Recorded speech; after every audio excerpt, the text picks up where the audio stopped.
وہ تمام پیسے حکومت کے اکاؤنٹ میں، یعنی واحد کیس ہے جس میں 1 ٹکے کا نقصان نہیں ہے، لیکن یہ نیب کا کیس بنایا گیا ہے اور ایک مضحکہ خیز بنیادوں کے اوپر یہ کیس بنایا گیا ہے۔ تو یہ کیس کی صورتحال ہے کہ اور جس طرح سے پروسیکیوشن کی گئی ہے اور جس طرح سے پروسیڈنگز جاری ہیں، مجھے اس میں کوئی حیرانگی کی بات نہیں ہوگی کہ اگر وہ باقی اتنے زیادہ جعلی کیسز کے ذریعے عمران خان صاحب کو سزا سنا دیں گے تو اس میں مجھے حیرانگی نہیں ہوگی۔ اس کے ساتھ ساتھ سول ڈس اوبیڈینس یعنی سول نافرمانی کی جو کال ہے، وہ عمران خان صاحب نے آج اس پہ بات کرتے ہوئے کہا ہے کہ سنڈے تک اگر ہمارے 2 جائز مطالبات جو ہیں حکومت اگر ان کو تسلیم نہیں کرتی یا ان پہ بات نہیں کرتی تو پھر ہم سنڈے کو یہ جو ہے ہماری موومنٹ شروع ہو جائے گی سول ڈس اوبیڈینس کی۔ یا تو حکومت ہمارے ساتھ مذاکرات کرے یا ہمیں کنونس کر لے پاکستان تحریک انصاف کو کہ وہ ان 2 معاملات کے اوپر مذاکرات کیوں نہیں ہو سکتے، کیونکہ 9 مئی 26 نومبر کے لیے جوڈیشل کمیشن ایک جائز مطالبہ ہے اور اسیران کی رہائی جن کو 9 مئی کے جھوٹے کیسز میں جو ہے 1.5 سال سے پابند سلاسل رکھا گیا ہے، ان اسیران کو جو سیاسی اسیران ہیں ان کو رہا کرنا یہ جائز مطالبات ہیں۔ تو خان صاحب نے آج یہ بات کرتے ہوئے یہ کہا ہے کہ یا تو آپ ہمیں کنونس کر لیں کہ ان کے اوپر بات نہیں ہو سکتی، کوئی کاؤنٹر ایجنڈا ہے تو وہ بھی لے آئیں تاکہ مذاکرات کر سکیں، اور اگر آپ نہیں کرتے تو پھر ظاہر ہے ہمیں جو مجبوری، کل بھی ہم نے 7 نکات بیان کیے کہ ان کی بنیاد کے اوپر جو ہے یہ سول ڈس اوبیڈینس کی طرف جو ہے جانا پڑا ہے، وہ ہم نہیں چاہتے، لیکن حکومت جو ہے وہ بضد ہے کہ وہ اب جس طرح سے 71 میں عوامی لیگ کے ساتھ ایک سلوک کیا گیا، آج پی ٹی آئی کے ساتھ وہ سلوک کیا جا رہا ہے، اور پی ٹی آئی کی جائز مطالبات کو جس میں جو ہے لوگوں کی شہادتوں کا، ریاست کے شہریوں کا، 79 پرامن شہریوں کو جو گولیاں ماری گئی ہیں اس کی تحقیقات، اور 9 مئی کو جو معاملات کیے گئے ان کی تحقیقات، صاف شفاف تحقیقات کا مطالبہ ہے، اور ہمارے قیدیوں کی رہائی کا جو مطالبہ ہے، یہ دونوں مطالبات ایک جائز مطالبات ہیں، اور پاکستان تحریک انصاف کی طرف سے 2 نکاتی ایجنڈا ہے۔ حکومت آج بھی اس سے جو ہے وہ بھاگ رہی ہے، اور اگر حکومت جو اس بات پہ مذاق اڑایا گیا، مذاکرات کی بات کے اوپر کہا گیا کہ گھٹنے جو ہیں وہ ٹیک دیے گئے ہیں، جب ہم نے کل ان کو یہ آفر دی کہ ہم چند دن کے لیے موخر کرتے ہیں تو اس پہ بھی ہمیں ہماری کمزوری سمجھا گیا۔ اس کے ساتھ ساتھ کل جو ہے مذاکراتی ٹیم کو عمران خان صاحب نے آج جیل اتھارٹیز کو یہ نام دے دیے ہیں کہ جو ان کی مذاکراتی ٹیم ہے پاکستان تحریک انصاف کی، ان کو جو ہے وہ جیل میں ملاقات کے لیے کل وقت دیا جائے، اور اب دیکھتے ہیں کہ حکومت جو ہے وہ کتنی سنجیدہ ہے کہ وہ اس معاملے میں جو ہے کیا اجازت دیتی ہے مذاکراتی ٹیم کو ملنے کی کہ نہیں دیتی، جس کا مجھے خدشہ ہے کہ وہ اس سلسلے میں جو ہے اجازت نہیں دیں گے، کیونکہ حکومت جو ہے وہ مسلسل ایک فیئر فیکٹر کے اوپر چل رہی ہے، اور مسلسل ایک جو یہ کیوس ہے، پولیٹیکل کیوس ہے ملک میں، ایک اکانومی کا جو کیوس ہے، لا اینڈ آرڈر کی جو سچویشن ہے، اس کے اوپر جو ہے عمران خان صاحب کا یہ کہنا ہے کہ حکومت کیونکہ اس کی بینیفیشری ہے، وہ اس کے عدم استحکام جو اس وقت ملک میں ہے اس کا فائدہ براہ راست ان کو ہے، لہٰذا وہ ٹمپریچر ڈاؤن نہیں ہونے دیتے، اور اسی وجہ سے وہ مذاکرات سے کتراتے ہیں اور ہیلے بہانے کر رہے ہیں۔ پاکستان تحریک انصاف کی مذاکرات کی آفر بالکل برقرار ہے، اور اس کے ساتھ ساتھ جو سول جو ڈس اوبیڈینس ہے اس کی کال جو ہے نیکسٹ سنڈے تک اگر کوئی مذاکرات پہ پیش رفت نہیں ہوتی تو پھر وہ اپیل جو ہے اوورسیز پاکستانیز کے پاس چلی جائے گی، اور یہ موومنٹ جو ہے اس کا آغاز کر دیا جائے گا، جس سے حکومت کو بہت زیادہ نقصان ہوگا، کیونکہ جب یہ ہماری حکومت گرائی گئی تھی پی ٹی آئی کی نو کانفیڈنس موشن کے ذریعے جنرل باجوہ نے،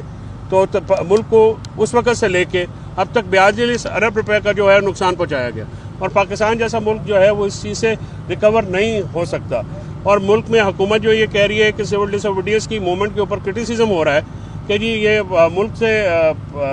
سنسیئر نہیں ہے، ملک کو اس سے خطرہ ہے، تو آپ نے جو آئی ٹی انڈسٹری کے ساتھ کیا، جو آپ نے ملک کے دوسرے بزنسز کے ساتھ کیا، جی ڈی پی اور جو گروتھ ہو رہی تھی اس کے ساتھ آپ نے کیا، تو یہ ایک ہیلے بہانے ہیں مذاکرات سے راہ فرار کے، اس کے علاوہ یہ کوئی نہیں ہے، اس کا کوئی جواز نہیں ہے۔ تو یہ آج کی ڈیولپمنٹ تھی جو آپ کے سامنے جو ہے میں نے رکھ دی ہیں، اور انشاءاللہ اس کے اوپر مزید بات چیت ہوتی رہے گی۔ دیکھیں جی، سماعت تو ٹیکنیکلی یہ 3:30 بجے کے بعد کوئی ٹائم نہیں ہوتا، نہیں چلنی چاہیے، اور اس کا کوئی نوٹیفیکیشن بھی نہیں ہے، لیکن جیسا بضد ہے ایسا لگتا ہے کہ وہ کسی دباؤ میں ہیں یا کوئی عدالتیں ساری دباؤ میں ہیں. 26ویں ترمیم کے بعد عدلیہ کا ادارہ جو ہے وہ ویسے ہی اڑا کے رکھ دیا گیا ہے. اس میں کوئی ایسا کام نہیں ہے. میں نے تو یہ کہا ہے سب چیف جسٹس صاحبان کو, ججز صاحبان کو, جو ایڈمنسٹریٹو کورٹس ہیں, کہ بس ان کے اب کیمروں کے باہر